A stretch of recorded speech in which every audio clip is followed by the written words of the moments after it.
So this is an interesting question. Is so much of what we get is electronic. So I'm torn because I get the physical aspect that you're saying. So for me, the biggest thing, if it's digital, is it needs to be easy for them to read. So two things that you want to think about here would be, what is the device that they are most likely to be looking at it on?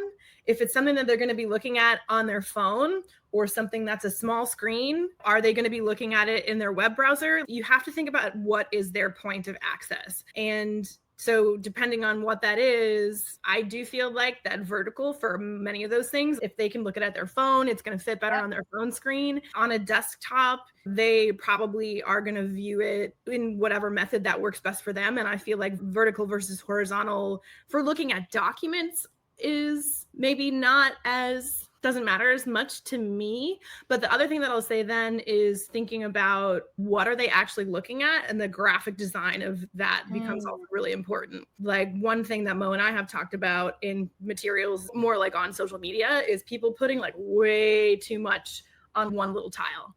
Like I had somebody try to sell me some advertising space recently. It's like, I'm never going to buy from you because the way that you're advertising yourself is so bad. But they had all of the options, all of the rates, all of the information in this tiny little like 480 by 480 email attachment. I'm not even going to try to read this. And that's super important. If your target audience, if your target market can't read what you're putting out there, that's huge. And now remember, on like Instagram, you can do up to 20 slides if you've been given that option. So you can stretch out and do all these carousels with big, bold text. And then you can put a little bit of text underneath there. Just think about visually as they're scrolling through. And the reason why we do carousels is so that people, well, one, you stay in app longer. Two, Instagram actually will show A/B test your first slide and your second slide. So first and second are the most important. And then of course it's the touch, right?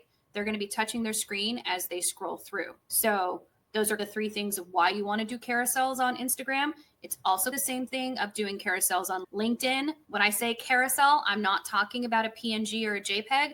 I'm talking about a PDF. You have to upload a PDF to be able to use that as a carousel properly. That's just breaks, kid. That's just how some of that stuff goes.